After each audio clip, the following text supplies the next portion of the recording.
Hello. I'm Naomi, a cheerful woman from Bethlehem. Life here was usually simple and full of laughter. Our town's name means house of bread, but one day, it felt like the house of crumbs. Yes, a famine hit our land. Imagine a place famous for bread running out of bread. That's like a fish running out of water. During the famine, my husband Elimelech decided we should move to Moab. I thought, Moab? Well, if nothing else, we'll learn how to spell it.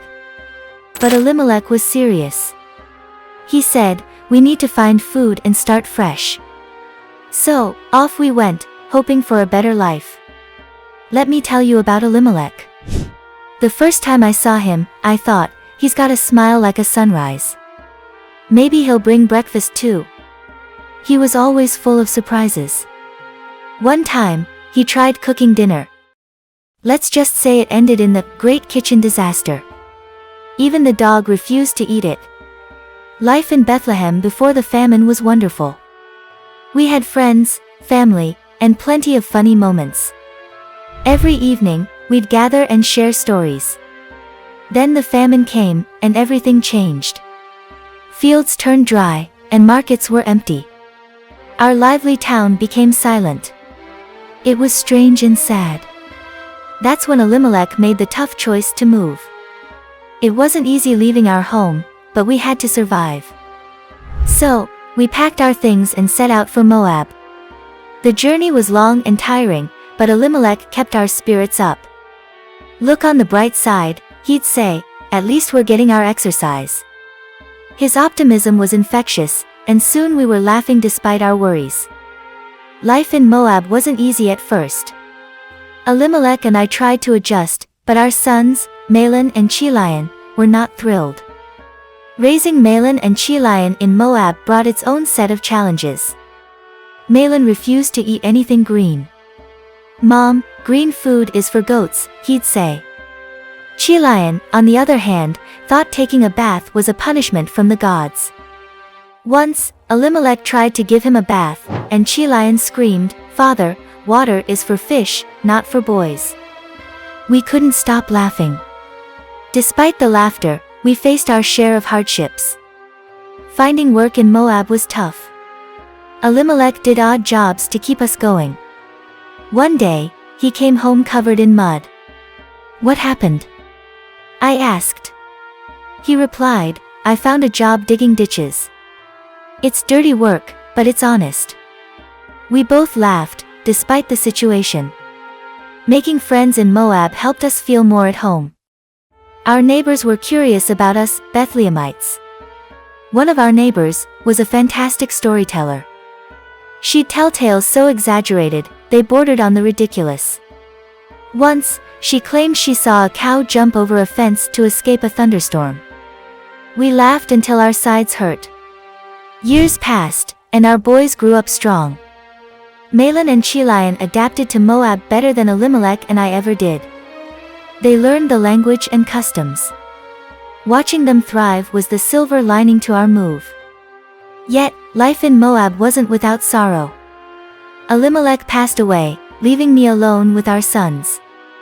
It was a dark time, but I had to stay strong for Mahlon and Chilion.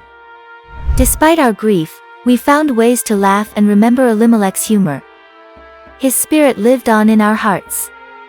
As the years went by, Mahlon and Chilion married Moabite women, Ruth and Orpah. Their love and support brought joy back into my life. Though our time in Moab had many ups and downs, we faced every challenge with laughter and love. After many years in Moab, life took some unexpected and sad turns. My dear sons, Mahlon and Chilion, passed away, leaving me with my daughters-in-law, Ruth and Orpah. In my sorrow, I decided it was time to return to Bethlehem. I heard the Lord had blessed Bethlehem with food again, and I longed to go back home. I told Ruth and Orpah about my decision. Go back to your families, I said. You've been kind to me, but I have nothing left to offer you. Orpah tearfully agreed and went back, but Ruth was determined and wanted to stay with me, so Ruth and I began our journey back to Bethlehem. When we finally arrived in Bethlehem, the whole town was buzzing. The women exclaimed, "Is this Naomi?" I replied, "Don't call me Naomi, call me Mara, for the Almighty has dealt bitterly with me." I felt my sorrow deeply, but little did I know, brighter days were ahead. In Bethlehem, Ruth took it upon herself to support us. She went to the fields to glean, picking up leftover grains during the harvest. By chance, she ended up in the field of Boaz, a relative of Elimelech. Boaz noticed Ruth's hard work and kindness. He asked about her and learned of her loyalty to me. Boaz was impressed and made sure Ruth had enough to eat and drink while working in his fields. When Ruth told me about Boaz's kindness, I saw an opportunity. I instructed Ruth to go to Boaz at night, to uncover his feet, and lie down. Ruth obeyed, and when Boaz found her there, he was moved by her bravery and dedication. Boaz acted honorably and took steps to marry Ruth, redeeming our family's land and securing our future. Their union was blessed, and Ruth bore a son named Obed, who would become the grandfather of King David. My joy was restored through Ruth and Obed. So, from famine to foreign lands, from sorrow to joy, our story is a testament to faith, loyalty, and love. Even in the hardest times, these bonds can carry us through. Thanks for listening. If you enjoyed this story, please comment, like, and subscribe to our channel. Hit the notification bell to stay updated. Share this video with friends and family, and check out our other videos for more inspiring tales. See you in the next one.